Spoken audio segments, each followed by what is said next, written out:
হায় আল্লাহ আল্লাহ, এটা কি হলো? শুভ স্যারের সাথে আমার বিয়েটা ঠিক হলো? আল্লাহ, কতগুলো মিথ্যা কথা বলছি বানা বানা। ছি ছি ছি, শুভ স্যারকে এখন মুখ দেখাবো কি? কি তোমার নাকি বোন নাকি মারা গেছে? গিয়েছে তো, সে ছোটবেলায় মারা গিয়েছে স্যার। বিয়ের জন্য মিথ্যা কথা বলে তোমার লজ্জা করলো না? লজ্জা করেছে বলি তো দৌড়ে ছাদে চলে আসলাম। আসলে বাসা থেকে বিয়ের কথা বলছিল। ঢাকঢোল পিটিয়ে কি বিয়ের কথা বলা যায় কোচিং এ সবার সামনে? বা এই চান্স যদি আমার বিয়েটা না হতো, সবাই হাসাহাসি করতো না? আর সবচেয়ে বড় কথা, বিয়ের কথা বলে ছুটি নিব, সেটা শুনলেও তো ফ্রেন্ডরা হাসাহাসি করতো। সেই জন্য মিথ্যা কথা বলেছি। Sorry sir. সরি বলতে হবে না। কি ব্যাপার, আচল কেমন আছো কেন? সারাদিন কিছু খাওনি? না, খেয়েছি তো। আসলে আপনাকে দেখে এত নার্ভাস হয়ে গেছি, মানে কি বলছি কি করছি কিছু বুঝতে পারছি না।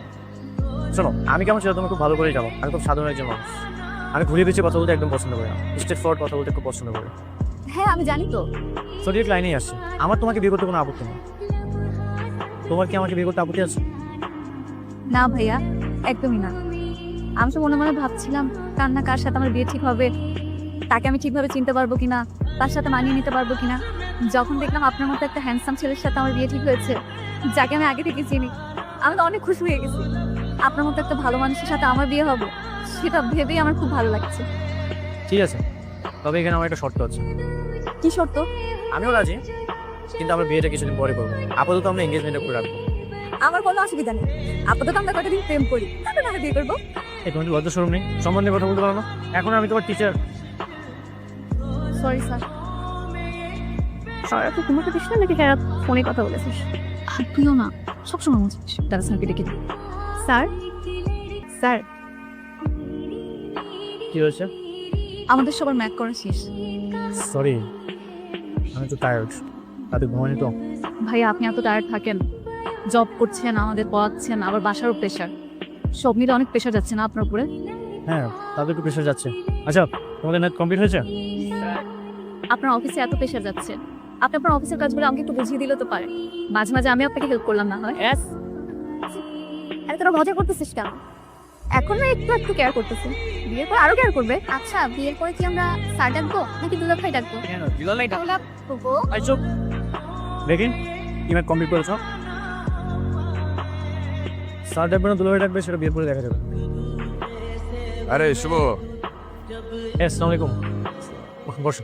কি অবস্থা? কেমন আছো? জি ভালো আছি, আপনি ভালো আছেন? হ্যাঁ।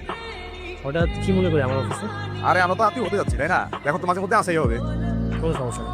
আরে আমার হবু ছোট বোন জামাই, দেখো তোমার বলছিলাম আর কি। দাও ফাইলগুলো দাও, সাইন করে দিবে। দাও সাইন করে দাও। কিসের পেপারস? আরে বলো না, আমাদের এলাকায় একটা নদী খনন করছে বুঝছো? আর নদী খনন করার পর যে মাটিটা পারে রাখছে, পারে রাখার পর একটা জায়গা হয়েছে, ওই জায়গার মধ্যে আমরা পার্টি অফিস করতে দিয়েছিলাম আর কি। কিন্তু পাবলিকের তো আর সহ্য হয় না, থানা পুলিশ করলো, আমরা কোর্টে গেলাম। কোর্টে যাওয়ার পর জিজ্ঞেস করলাম এখন আমরা কি করতে পারি, তারা আমাদেরকে বললো যে ভূমি অফিসারের নাকি পারমিশন হবে। এখন আমার তো ভূমি অফিস তো নিজেরই ভাই, তুমি তো আসো, তাহলে আমি বাইরে আর কি চিন্তা করবো? তুমি আসো না, সাইন করে দাও। আপনি কি বলতে চাচ্ছেন আপনার এই পেপারসগুলো অনুমোদন দিয়ে দিই? অবশ্যই। এই যে পেপারসগুলো দিয়ে দিই। আরে আমি তো লিগেল করে নিয়ে আসছি, নিজের বলো না এনো। আমাদের পার্টি অফিসের পক্ষ থেকে তোমার জন্য ছোট্ট একটা উপহার। আপনার কি মনে হয় আপনি আমাকে টাকা দিয়ে কিনে ফেলবেন? 8-10টা সরকারি কর্মকর্তার মতো আমি না। আপনি শুধুমাত্র নিলাম ভাই বলে আপনার সাথে আমি কোনো সিনক্রেট করবো না। তাহলে অফিসের সবার সামনে আপনাকে অপমান করে কোমরে দড়ি পরিয়ে থানায় নিয়ে যেতাম। আপনার সাহস কি করে হয়? আপনি আমাকে ঘুষ দেন? শুভ, আমি কিন্তু তোমার আপনি আমার যেই হন না কেন, ফ্যামিলির জায়গায়, পেশার জায়গায় আপনি আমার আসতে পারেন। Thank you. কাজটা ঠিক করলাম আসো। যে তুমি এখানে কোথায় গিয়েছিলে? আমার ফ্রেন্ডের বাসায় গিয়েছিলাম, এখন বাসা যাচ্ছি। তা আপনি কোথায় যাচ্ছেন? আমি একটু বাজারের দিকে যাচ্ছি। আমি আপনার সাথে যাই? তুমি আমার সাথে বাজারে যাবে কেন? আশেপাশের লোকজন যখন দেখবে যে একজন টিচার আর স্টুডেন্ট একসাথে বাজারে যাচ্ছে তখন কি ভাববে? কিচ্ছু হবে না। জানতারাত, এই অধিকার খাটিয়ে আমি আপনার সাথে সব জায়গায় যেতে পারবো। আর তাছাড়া আমি কি বলবো, আমি এখন আপনার উড বি ওয়াইফ আর আপনি আমার হাজবেন্ড, সো আমরা একসাথে যেতেই পারি। স্যার প্লিজ আমাকে নিয়ে চলেন না, আপনার সাথে যেতে আমার অনেক ভালো লাগে। না ঠিক আছে, তুমি বাসায় চলে যাও। স্যার প্লিজ আপনার সাথে আমি যাই না, আপনার সাথে একসাথে হেঁটে হেঁটে বাজার করতে আমার খুব ভালো লাগবে। Please sir please. অন্য কিনছে। আমি কেউ সাথে করে নিয়ে যেতে চান না স্যার, আপনিও। আমি এত করে রিকোয়েস্ট করছি স্যার, যাই না আপনার সাথে। চলো। ঠিক আছে, তাহলে আমি রিক্সা ভাড়াটা দিন। আমা, এটা আপনার ভাড়া। স্যার চল।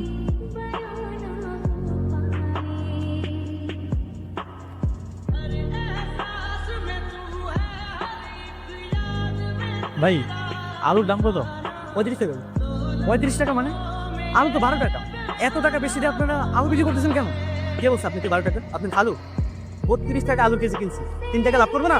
32 টাকাতে আপনারা আলু কিনেন, তাই না? এইসব আপনাদের মতো মিথ্যাবাদী সিন্ডিকেটের কারণে না আজকে দেশের এই অবস্থা। আপনার কি মনে হয় সব কাস্টমার কি জিনের চশমা চোখে দিয়ে তারপরে সব তৈরি কিনতে আসে? কেউ আপনাদের কিছু বলবে না? আপনারা যা দাম চাইবেন তাই দিয়ে কিনবে? আমি আমার বন্ধুকে কল দিচ্ছি, আমার বন্ধু আলু চাষ করে। হ্যাঁ রূপন, তুই তো আলু চাষ করিস, এখন আলু কত টাকা দিয়ে বিক্রি করতেছিস? 12 টাকা করে কেজি বিক্রি করতেছি। কত টাকা দিয়ে বিক্রি করতেছিস? 12 টাকা কেজি। শুনেছেন কত টাকা দিয়ে বিক্রি করতেছেন? আর আপনি 35 টাকা করে রাখতেছেন। একজন কৃষক কত কষ্ট করে আলু চাষ করে, তারা মাত্র 2-3 টাকা করে লাভ করে। আর আপনারা আপনাদের মধ্যে সব মিথ্যা সিন্ডিকেটের কারণে আজকে আমাদের দেশের এই অবস্থা। 20-25 টাকা করে আপনারা লাভ রাখতেছেন। ওই ভাই কি আপনি কোন তো বাজারের মধ্যে আপনি রিটেল আছেন কি আপনি? আমি একজন সাধারণ জনগণ, ন্যায্য মূল্যে আলু কিনতে এসেছি, ন্যায্য মূল্যে বিক্রি হচ্ছে। আপনার কি ধারণা ওই 12 টাকা আলু একা পাইতে ঢাকা চলে আসছে? এটার কি যাতায়াত কোনো খরচ নাই? আপনি যদি প্রাইভেট জেট দিয়ে আলু নিয়ে আসেন না, কখনোই যাতায়াত করে 35 টাকা হবে না। আপনি আমাকে কি এসব দাম শিখাচ্ছেন? আইসে আমার গণিতের অধ্যাপক ভাই, দেখেন সকাল সকাল ঝামেলা করে না তো, নিলেন নেন, নাহলে এখান থেকে যান। কেন ভালো লাগতেছে যান তো। দেখেন আপনি যদি ন্যায্য মূল্যে আলু বিক্রি না করেন তাহলে কিন্তু আমি লিগাল অ্যাকশন নিব। আমি এক্ষুনি ভোক্তা অধিদপ্তরে ফোন দিব। দাঁড়ান আপনি ব্যবস্থা করতেছি। হ্যালো, হ্যাঁ রকি মিল্টন, কই আছিস তোরা? আমার দোকানে আয় তো। আরে কই থেকে একটা কাস্টমার এসে আইসা আমার চেক দিতে হুমকি দিতেছে, কি বলে করবো আমারে? আয় তো এখন দোকানে।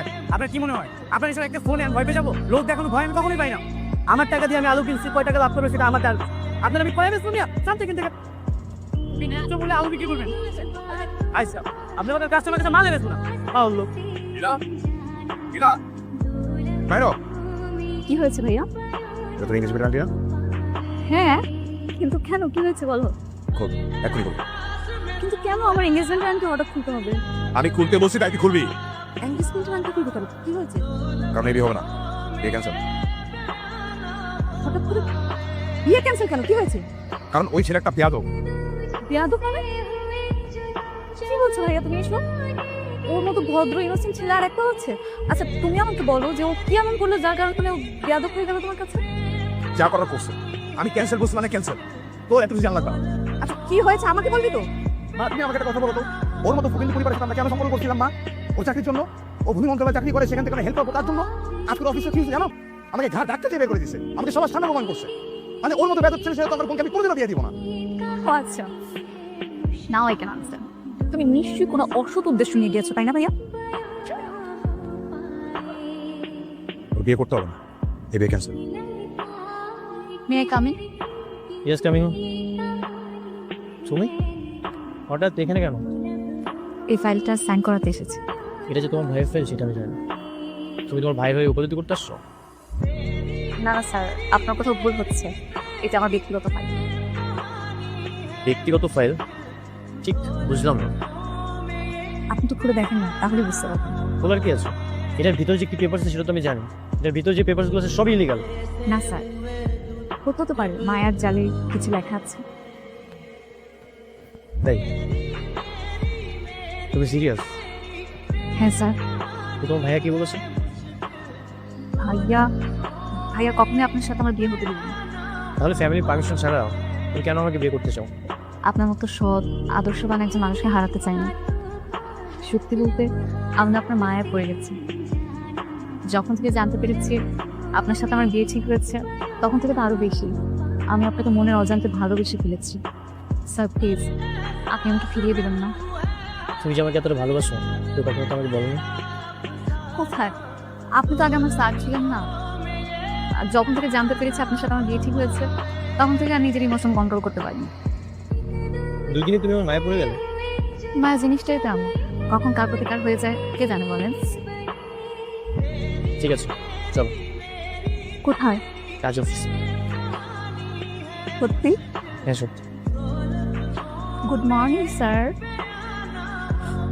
বিয়ে 2 মাস হয়ে গেছে, তুমি এখনো আমাকে স্যার বলছো?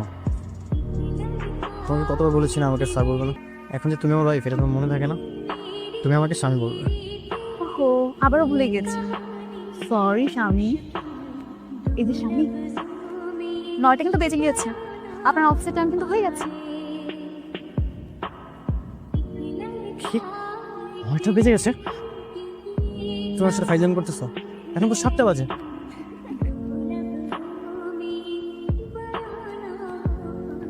ভাবি, সরি সরি সরি, ভুল টাইমে চলে আসছি। দিদি সময় অসময়ে মানে কি সমস্যা? আমার কি সমস্যা, তোমরাই তো দরজা করো। যাই হোক, ভাবি চলো তো নাস্তা বানাতে হবে। আরে চলো। বাবা চুপ, একদম চুপ, একটা কথা বলবি না তুই। তোর কোনো কথা শোনার করে আনবো আমার। বাবা আমি তো তোর ফ্যামিলিকে কিছু বলিনি, তাকে আমি একা ডেকেছি, খারাপ তো কিছু বলিনি। তোকে সবসময় ভালো কথা বলতে হবে কেন? Who the hell you are, হ্যাঁ? নিজের বোনের জন্য তো সারা জীবন কোনো কিছু করতে পারিস। আর আমি যখন এত কষ্ট করে ওর বিয়েটা ঠিক করেছি, আজকে তোর জন্য সে বিয়েটা পর্যন্ত রেখে যাচ্ছে, লজ্জা করে না তোর? আমার মেয়েটা কি কষ্ট পাচ্ছে? আমি শুধু ওনাকে বলেছি শ্বশুরবাড়ি থেকে টাকা নেওয়াটাই পুরুষত্ব নয়। আচ্ছা বাবা, টাকা কি দুনিয়ার সব কিছু? Yes, of course, টাকাই সবকিছু এই দুনিয়া। কেন বুঝতে পারিস না? আজকে টাকা থাকলে তোর সাথে তোর শ্বশুর বাড়ির সম্পর্ক, আজকে টাকা থাকলে আমার মেয়েটার বিয়ে এভাবে ভেঙে যায় না।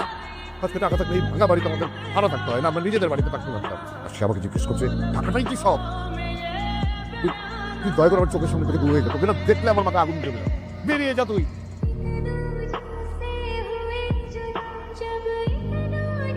হ্যালো, আপনি বলেছিলেন না আপনার ফাইলে অনুমোদন লাগবে? আপনি এখন আমার অফিসে চলে আসুন, সাথে চেকটাও নিয়ে আসবেন। শাবাশ, তুমি তোমার ডিসিশন শেষ করেছো বলে খুব ভালো লাগে। আমি বুঝতে পারছি তোমার খুব খারাপ লাগছে, কিন্তু আস্তে আস্তে সবকিছু করতে করতে মশ হয়ে যাবে। একটা কথা বলি শোনো, ল্যাম্পপোস্টের নিচে বসে যারা বিসিএস পড়াশোনা করেছিল তাদেরকে কখনো দেখেছো সেই ল্যাম্পপোস্টের নিচে আবার যেতে? সবাই কিন্তু সবার অবস্থান পরিবর্তন করেছে। তুমি খেয়াল করে দেখো, আশেপাশে সবাই কিন্তু গুলশান বনানী ধানমন্ডিতে ফ্ল্যাট আছে, কিন্তু তোমার কিছুই নেই। ইনফ্যাক্ট তুমি চাইলে তোমার সব কিছু হতে পারে, দুইতে তোমার জায়গাও থাকতে পারে নিজস্ব। আর গুলশান বনানী ধানমন্ডি এগুলো কোনো ব্যাপারই না। আমাদের দেশের জনগণ জনগণের কথা ভেবে কি হবে? জনগণের কথা ভেবে কোনো লাভ নেই। তুমি তোমার ক্যারিয়ার নিয়ে ফোকাস করো। তুমি তো এমন না যে ওদের মুখে খাবার কেড়ে নিচ্ছ।